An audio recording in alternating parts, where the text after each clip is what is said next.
नमस्कार। स्वागत है हमारा इस सीरीज़ में। तो आज हम जो हमारी 11th क्लास की एनसीईआरटी है, प्राचीन भारत, उसका अध्याय 3 पढ़ने वाले हैं। पहले हम 2 अध्याय ख़त्म कर चुके हैं।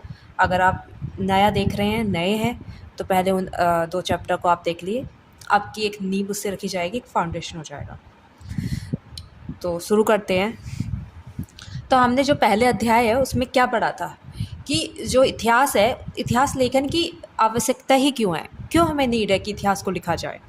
तो जैसे कि हमने उसमें पढ़ा कि हमें पता होना चाहिए कि हमारा जो पास्ट था वो कैसा था, हमारा जो एवोल्यूशन हुआ है वो कैसे हुआ है, हमारे जो पूर्वज थे वो कैसे रहा करते थे, उनकी क्या संस्कृति थी या हमारी पुरानी संस्कृति क्या थी।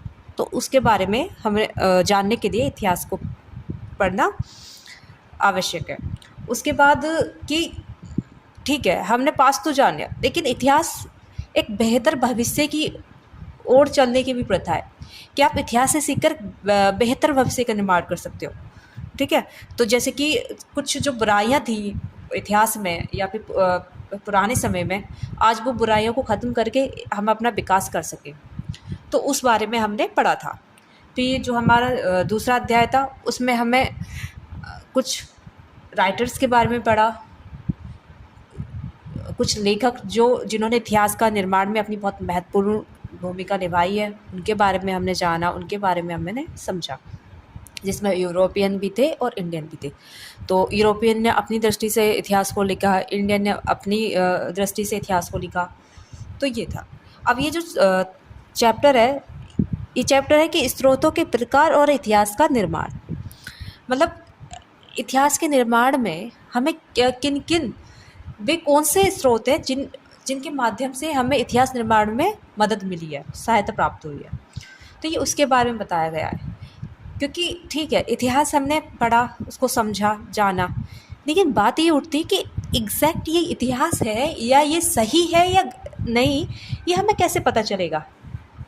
कुछ तो चीज़ें होंगी ना कि जो समझा सके कि हाँ, ये इतिहास में प्राचीन काल में हुई थी, आज है। तो कोई तो माध्यम होगा ना कि किसी की तरह से तो हमें पता चलेगा कि ये इतिहास था। तो उसी के बारे में ये बात कर रहा है। तो अगर हम स्रोत की बात करें तो इसमें सबसे पहला आता है कि भौतिक अवशेष। वे अवशेष जो भौतिक अवस्था में विद्यमान है हमारी धरातल पर। ठीक है। दूसरा आपका आता है सिक्के। सिक्के मतलब जैसे कि आज हम पेपर करेंसी का यूज़ करते हैं, तो पेपर करेंसी का हम यूज़ कर रहे हैं आज के समय में। तो किस लिए यूज़ कर रहे हैं? वस्तु और सेवाओं के लिए, ताकि हमें वस्तु और सेवाएं प्राप्त हो सकें, उसके लिए कर रहे हैं ना। कि कोई चीज़ हमें पसंद आ गई, पैसे दिए और हमने ख़रीद लिया। क्यों, क्या ये उस समय भी तो चलता होगा। जैसे कि हमने पढ़ा भी था कि व्यापार होता था, तो व्यापार होता था, तो उस समय भी शिल्पकार हुआ करते थे, उस समय भी लोगों को कपड़े पहनने की ज़रूरत थी। तो वो उस व्यापार में या उस क्रिया में कुछ तो ऐसा होता होगा कि जिससे लेन देन होता होगा। तो वो होता था सिक्कों के माध्यम से। तो जो सिक्के हैं उस समय के, तो वो इतिहास निर्माण में अपनी भूमिका अदा करते हैं। तीसरा है अभिलेख। अभिलेख मतलब किसी पत्थर या फिर किसी चट्टान शिलालेख पे लिखे हुए जो अब तक सलामत है, उनके माध्यम से हमें इतिहास का पता चलता है। फिर हमारे साहित्यिक स्रोत। साहित्यिक स्रोत में हमारे आते हैं कि जैसे कि एग्जाम्पल रामायण हो गया, महाभारत हो गया, मतलब उस समय पे लिखी गई कुछ साहित्यिक रचनाएं, तो उसके बारे में हमें पता चलता है। ठीक है। उसके बाद आता है विदेशी विवरण। मतलब उस समय जो विदेशों से लोग आए थे, उन्होंने भारत को जाना, समझा, उसको फिर अपनी पुस्तकों में लिखा। ठीक है, संकलित किया।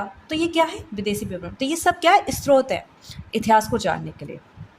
तो इन सब के बारे में एक हम बड़े पैमाने पर जानेंगे। ठीक है। तो सबसे पहले हमारा आता है भौतिक अवशेष। तो भौतिक अवशेष में क्या हुआ है कि जो हमारा दक्षिण भारत है, दक्षिण भारत में आपके कौन कौन से भाग आते हैं? महाराष्ट्र आ गया, गोवा आ गया, केरल, कर्नाटक, तमिलनाडु। तो ये क्या है? ये दक्षिण भारत के राज्य हैं। तो भूभाग है दक्षिण भारत का। तो यहाँ पे क्या है कि पत्थर के मंदिर मिले थे। पत्थर के मंदिर कैसे? मतलब मंदिर को काट कर बनाया गया था। तो वो क्या थे, पत्थर के मंदिर।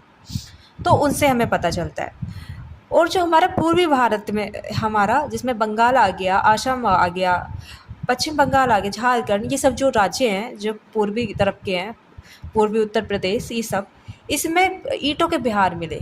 मतलब जहाँ पर दक्षिण भारत में लोग पत्थरों को काट कर मंदिर बना रहे थे, वहीं पूर्वी भारत में हमें ईंटों के भवन मिले हैं। ईंट मतलब उस टाइम, इससे हमें पता चलता है कि उस समय ईंटें भी यूज़ की जाती थी भवन निर्माण में। तो ईंटों के बिहार मिले हैं, ठीक है। और ये जो भवन है वो टीलों के रूप में हमें मिले हैं।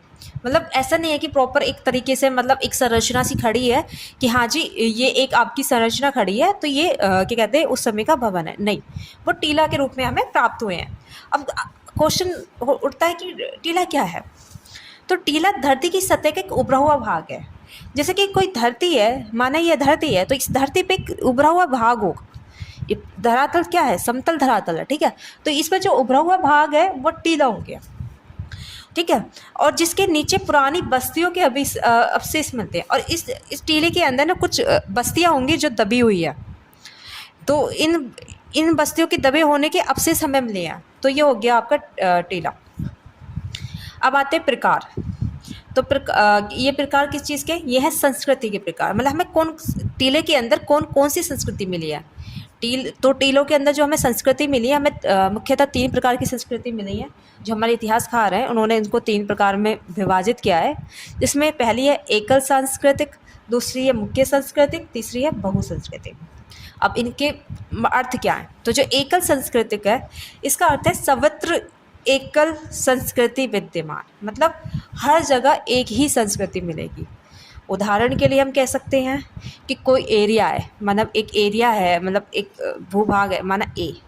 तो इस ए में हमें चित्रित धूसर मृदभांड मिले हैं बड़ी संख्या में। तो क्या है कि एक ही संस्कृति विद्यमान है और कुछ नहीं मिला है, सिर्फ चित्रित धूसर मृदभांड मिले हैं। दूसरा एरिया अगर बी है माना, तो इसमें हमें सातवाहन, जैसे कि इसमें उदाहरण में भी लिखा कि सातवाहन संस्कृति के अवशेष हमें वहाँ मिले हैं। सी है तो सी पे केवल कुषाण संस्कृति के अभिलेख हमें, या फिर कह सकते हैं अवशेष हमें मिले हैं। तो ये क्या है कि ये आपस में जुड़ी हुई नहीं है, ठीक है। तो वो जुड़ी नहीं है, अलग अलग हर जगह मिली हुई हैं। तो ये वाली चीज़ है। उसके बाद आती है मुख्य संस्कृति। जब एक ही जगह पर कई सारी संस्कृति हों, माना कि संस्कृति ए भी है, संस्कृति बी भी है, सी डी, ये 5 संस्कृति हैं। लेकिन इन संस्कृति में क्या होगा कि संस्कृत सी जो है वो मुख्य है, बाकी मतलब कह सकते हैं इसकी तुलना में कम इम्पोर्टेंट है। उनकी जो क्या कहते हैं एक तरीके से कहा जाए, उनकी जो इम्पोर्टेंस है वो बाकियों की तुलना में कम है। तो इसको मुख्य संस्कृति कहते हैं। मतलब उसकी पहले वाली संस्कृति या उसके बाद वाली संस्कृति कोई विशेष महत्व तो रखती नहीं है, सिर्फ वो जो बीच वाली संस्कृति है या वो एक संस्कृति मुख्य होती है, ठीक है। मतलब उससे कोई पहले संस्कृति रही हो उसकी कोई ऐसी विशेषता नहीं है, मतलब कोई महत्वपूर्ण नहीं है। जो उसके बाद आई हो ऐसी कोई विशेष नहीं रही हो, लेकिन कोई एक संस्कृति उसमें बहुत महत्वपूर्ण होगी, तो उसे मुख्य संस्कृति कहेंगे। फिर आते हैं बहुसंस्कृत, जिसमें बहुत सारी संस्कृतियाँ होती हैं एक ही जगह। माने जैसे यही है, यहाँ पे बहुत सारी संस्कृति होती हैं, और ये संस्कृति क्या कभी कभी एक साथ चलती है। मतलब संस्कृति ए भी चल रही है, संस्कृति बी भी चल रही है, मतलब ये दोनों सिविलाइजेशन एक साथ चल रही हो, तो इसको कहते हैं बहुसंस्कृति। इसके बाद आता है कि जो टीला है, ठीक है, टीला तो हमें मिल गया, लेकिन जो टीला है उसकी खुदाई किस प्रकार हो रही है। तो इसकी खुदाई भी 2 प्रकार से की जाती है, एक अनुलंब और दूसरा है क्षैतिज। अनुलंब को इंग्लिश में हॉरिजॉन्टल बोलते हैं और क्षैतिज को वर्टिकल। तो क्या कहते हैं अलग अलग तरीके से इनकी खुदाई होती है। तो जब खुदाई सीधी या बड़ी खुदाई हो और लंबवत हो रही हो तो उसको अनुलंब कहेंगे, ठीक है। लेकिन जब टीले के बृहद भाग या पूरे टीले की खुदाई करनी होती है तो वहाँ पर क्षैतिज खुदाई का प्रयोग किया जाता है, ठीक है। मतलब जैसे कि ये पूरा बहुत बड़ा टीला है, अब उसकी खुदाई करनी है, ये टीला है आपका बहुत बड़ा, तो इसमें वर्टिकल होगी कि पहले एक लेयर की हटी, फिर दूसरी हटी, फिर तीसरी, फिर चौथी, फिर 5वीं। तो इस तरीके से क्या कहते हैं पूरे टीले की इसमें खुदाई होती है। तो ये आपका हो गया। जो आपकी क्या कहते हैं अनुलंब है, ये ज़्यादा प्रयोग में लाने वाली है।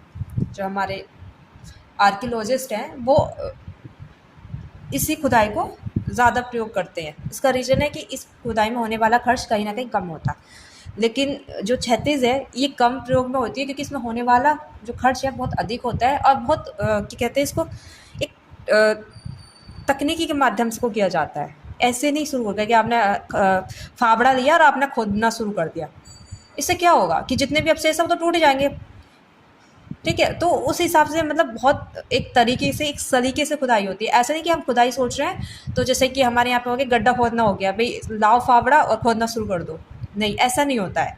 बहुत तरीके से, सलीके से, ताकि जो अवशेष हैं जो भी हमें, क्योंकि वो एक तो वो पहली टूटी फूटी अवस्था में प्राप्त हुए हैं, मतलब हो रखे हैं, उसमें आप मतलब कुछ भी करने शुरू कर दोगे तो वो रहेंगे ही नहीं, अवशेष ही कहाँ रहेंगे, वो जो जितने थे वो भी ख़त्म हो जाएंगे।